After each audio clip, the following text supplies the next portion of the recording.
Well,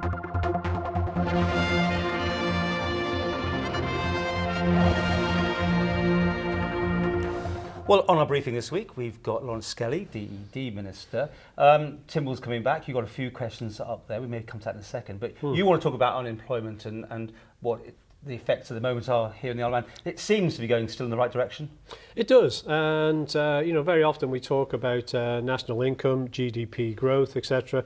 But I think that most people relate to is jobs. And I said at the very onset of taking over the tenure of Minister of Economic Development, it is all about jobs in my mind, and that's not just about job creation, but job security. So we've been working very hard in all the areas there. And you mentioned unemployment.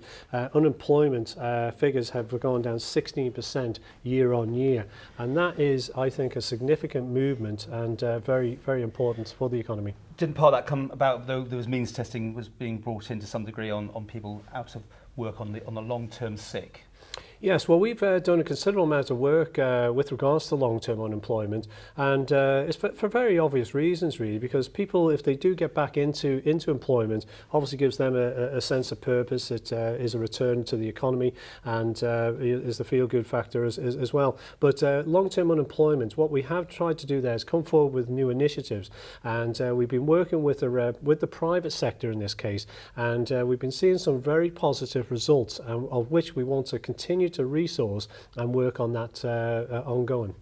Okay, the e-gaming business is obviously looking after itself now. You must be looking always at the next big thing. The Bitcoin sort of thing was at a big conference over here. High hopes, and suddenly that's gone back in the news as maybe not the big thing.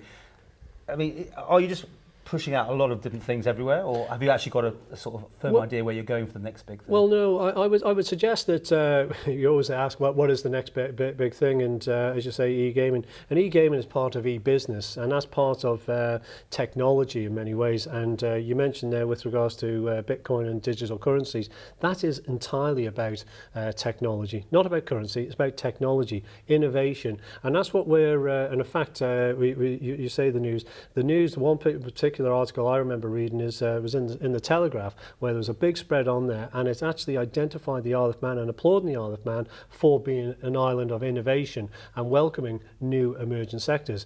But what we do is that we encourage that and try and create that environment for these new emerging sectors to flourish and hopefully create jobs and wealth and investment for the Isle of Man.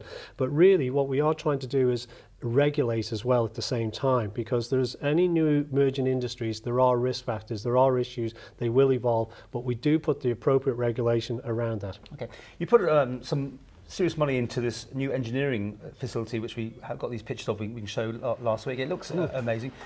That's traditional sort of business, isn't it? It is, and I think that highlights the diversification that we have been promoting here for some time on the Isle of Man, and it's what's actually seen us through the tough times, through the global economic downturn, the rebalance of the budget. We've managed to keep people in employment, and that's what I mean about a success in terms of an economy. Keep people in employment, create new jobs, but the manufacturing, in many people's eyes, has been the forgotten industry, because it's been around over 60 years.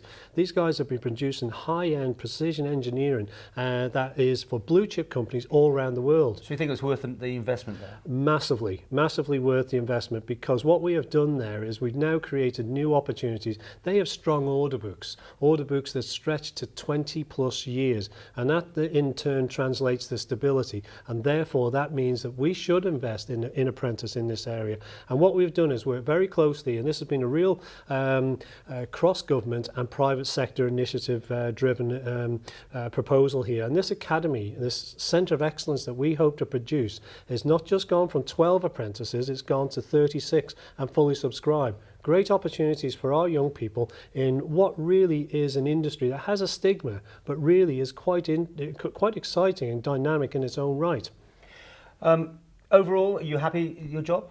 Yeah, absolutely, and it's got its different challenges, as does every minister, and we very, very much do need to look across the board on everything we do. But what I do see is, I just mentioned that engineering, that was education with Treasury working with us. I'm working very closely, as you'll hear next week, with regards to DEFA, with regards to food, other potential there. We work very closely with infrastructure because we need the infrastructure to support the economy. So your very much department's joined going out there. I mean, everyone's wanting you to be the leader, aren't you, to generate more income where other ones are having to slash their budgets further. You've probably got more leeway.